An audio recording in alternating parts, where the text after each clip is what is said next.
Halo teman dua, balik lagi di channel 2ND dan Tara Sinta. Kali ini di Manga Talk, di segmen baru tamat, kita bakal bahas That Summer 1959. Jadi ini manga miniseri 3 buku tamat, baru aja tamat di Indonesia, diterbitin sama Alex Media Komputindo ya. Lumayan seru. Jadi ceritanya tentang anak yang main baseball, tapi dia ada time slip, kayak pergi ke masa lalu untuk memperbaiki sesuatu yang salah. Jadi Randy penasaran banget, makanya ngambil judul ini. Dan langsung aja kita menuju reviewnya. Kalau kalian tanya ini bintang berapa? Ini bintang 4 menurut Randy. Jadi buat yang belum baca atau penasaran gimana rekomendasi dari Randy atau kesan pesannya setelah membaca ini, bisa tonton video ini sampai terakhir nanti. Dan kita bahas dulu. Jadi That Summer 1959 ini terbit di majalah Shonen Sunday di tahun 2019. Jadi time slipnya itu kan ke 1959. Jadi 60 tahun pas komik ini diterbitkan di Jepang gitu. Nah, ceritanya tentang apa? Jadi That Summer, jadi itu kan musim panas ya. Jadi ini bercerita si tokoh utama yang namanya Natsu Haigo, si karakter yang ada di volume 1 ini, dia time slip berpindah ke masa lalu di tahun 1959 di musim panas itu. Dan dia kayak yang tadinya sedang ada pertandingan menuju Koshien. Koshien tuh kalau mungkin yang sudah sering ngikutin serial-serial Jepang, mungkin pertandingan baseball paling besar di Jepang sana ya, untuk anak SMA gitu ya. Jadi memang dia sebagai pemain baseball anak SMA, tujuan utamanya pengen main di Koshien. Jadi ada pertandingan terakhir yang menentukan di mana dia bakal masuk atau gagal.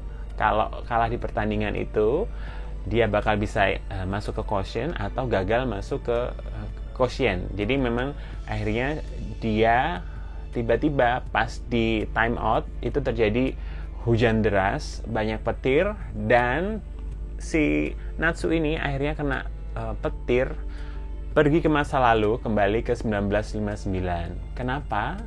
Ternyata di waktu itu ceritanya si kakek dari Natsu, yaitu Masaya Haigo, itu sedang berkonflik sama sahabatnya yang namanya Tomo, Tuan Tomo, Pak Tomo gitu ya.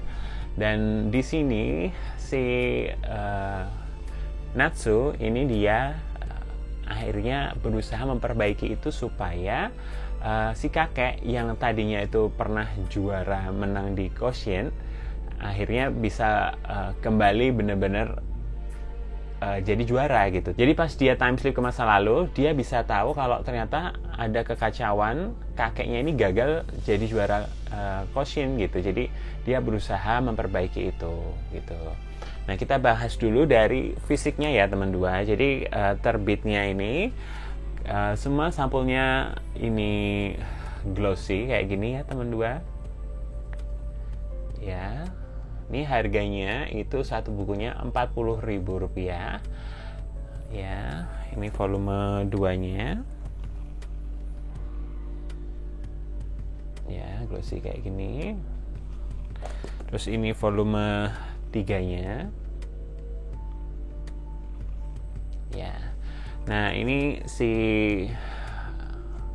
Natsu, terus Masaya kakeknya, dan sahabat kakeknya si Tomo ini ya. Jadi Natsu, Masaya sama si Tomo. Nah, terus ini nggak ada halaman warnanya ya. Jadi book paper kertasnya, jadi makanya dia tebal kayak gini, spine-nya kayak gini teman dua.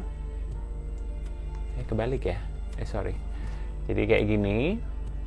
Apa keunggulan dari That Summer 1959? Jadi sebenarnya Randy pas baca ini di volume 1-nya itu rasanya flat sebenarnya ya. Jadi masih kayaknya B aja, biasa aja gitu ya. Tapi begitu kita baca ke volume 2, dia mulai intens karena sudah mulai pertandingan teman dua. Jadi yang bikin menarik karena memang lagi pertandingan, penggambaran pertandingan baseballnya sendiri. Jadi yang volume pertama ini karena dia masih perkenalan, konfliknya belum kelihatan. Jadi dia masih kurang seru gitu ya. Jadi pas di volume 2 kita baru kerasa agak naik sampai ke volume 3 ini. Jadi buat yang udah beli volume pertamanya tapi ngerasa ini kayaknya kurang seru, sebaiknya baca volume 2-nya juga deh, supaya kalian tahu, oh ternyata agak lumayan ya gitu. Menurut Randy ini yang bikin menarik adalah pertama temanya ya. Jadi temanya baseball itu kan memang salah satu olahraga yang digemari di Jepang sana ya. Dan di sini dia banyak ibaratnya sejarah yang membahas tentang perbedaan baseball di saat ini sama di tahun-tahun yang lampau gitu.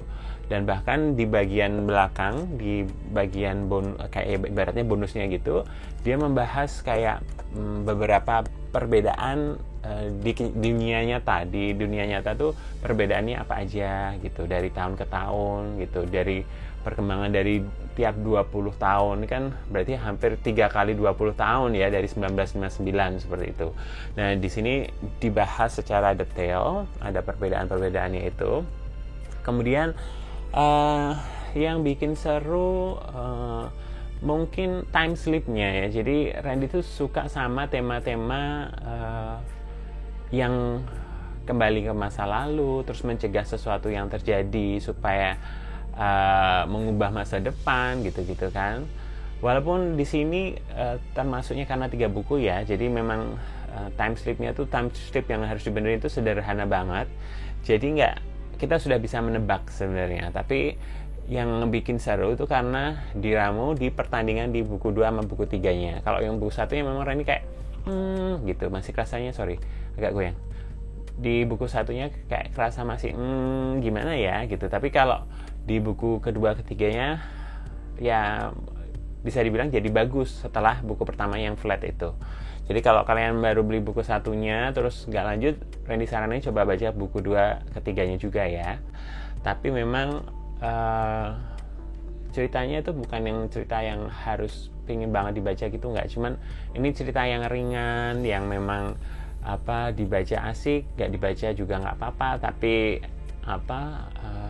lumayan menghibur gitu untuk memberi selingan bacaan. Jadi bukan bacaan yang wajib punya atau wajib baca, cuman kalau kalian ada budget lebih, pengen nambah judul baru yang cuman 3 jilid, ini bisa salah satu jadi rekomendasi gitu ya. Terus selain itu, karakter apa yang paling Randy suka? Sebenarnya tetap tokoh utamanya ya, Natsu ini. Si Natsu adalah anak yang pantang menyerah. Jadi dia punya skill hebat bermain baseball, terus dia berusaha memperbaiki masa lalu itu dengan skillnya itu, terus nggak mudah menyerah. Jadi memang intinya itu di sini kita nggak boleh menyerah menghadapi permasalahan atau pertandingan yang ibaratnya hampir mustahil, karena dengan kemampuan kita itu, dengan latihan yang kita punya, terus skill yang kita punya, dengan latihan yang rutin itu, akhirnya kita bisa sebenarnya memenangkan pertandingan itu gitu, ibaratnya seperti itu ya. Selanjutnya kita bahas tentang kelemahannya ya teman 2. Jadi karena 3 buku tamat, dia punya kelemahan. Kita tahu sebenarnya plotnya yang bakal terjadi kayak apa, karena dia plotnya juga sederhana ya, mungkin karena cuma 3 buku ya. Yang endingnya atau plotnya itu mudah ditebak. Jadi ya seperti ini aja ya, ibaratnya kita baca buat tambah-tambah aja, bukan yang harus wajib dibaca atau dengan plot yang rumit, twist yang mengerikan yang kita bikin engage gitu, enggak. Cuman jadi bacaan ringan, kalau kalian sangat santai gitu, kalian bisa baca ini sebagai hiburan gitu ya. Jadi memang kekurangannya kita ketebak banget lah plotnya itu gitu. Jadi kalau orang yang belum tahu tentang baseball mungkin agak bingung-bingung ya, karena memang nggak yang ini gimana sih permainan baseball itu, kita menang kalahnya itu gimana. Di sini kan memang nggak dibahas ya, jadi ini salah satu minusnya. Cuman memang paling nggak di sini dia detail tentang perbedaan baseball di masa saat ini dengan baseball di masa lampau gitu. Mungkin lebih kayak itu ya kekurangannya ya. Jadi kalau menurut Randy ini skornya antara 3 ke 4. Jadi sebenarnya nggak yang 4 penuh, tapi lebih ke arah hampir ke 3 sampai ke 4, ya 3,5 lah gitu ya. Karena kalian boleh punya buku ini atau enggak, tapi memang dia kalau kalian buat yang suka olahraga terus pengen menambah bacaan tentang olahraga baseball, utamanya memang dia membahas tentang perubahan atau perbedaan baseball di Jepang masa lalu sampai ke masa sekarang. Terus ada sejarahnya juga, di bagian bonusnya itu dibahas tentang sejarahnya masuknya baseball ke Jepang. Itu tuh salah satu keunggulan That Summer 1959 ini. Terus itu aja mungkin ya. Terus kelebihannya lagi mungkin ini ratingnya 12+, jadi bisa dibaca oleh hampir semua kalangan ya itu. Terus ada hikmah yang bisa kita ambil dari That Summer 1959 ini, jadi lumayan lah worth it untuk dikoleksi. Mungkin segitu dulu review Randy tentang That Summer 1959. Kenapa Randy nggak buka seperti biasa? Karena takut kena copyright. Jadi yang penting kalian sudah lihat covernya, ini artnya seperti ini ya teman 2. Kurang lebih ya seperti ini. Yang volume 3-nya ya. Jadi artnya bagus, cuman nggak yang biasa aja, nggak yang Randy suka banget, karena tipenya bukan yang favoritnya Randy ya. Randy kan suka yang matanya besar, lebih ke arah suju-suju gitu. Cuman kalau yang ini ya Randy suka tapi nggak suka banget. Untuk serial ini lebih kita beli karena ceritanya ya, yang bikin menarik itu karena time slip tentang baseball gitu. Itu hal yang jarang ya. Jadi ya kalau kalian pengen nambah bacaan bisa dibeli That Summer 1959 ya. Mungkin segitu dulu review dari Randy. Kalau kalian suka sama video ini, jangan lupa di like dan share ke teman-teman kalian. Jangan lupa juga nyalain tombol lonceng yang ada di bawah. Klik tombol subscribe supaya nggak ketinggalan video-video selanjutnya. Boleh komen di bawah request video apa yang selanjutnya, atau buat temen 2 yang udah baca, gimana menurut kalian That Summer 1959, That Summer 1959 ini gimana menurut kalian? Suka atau enggak?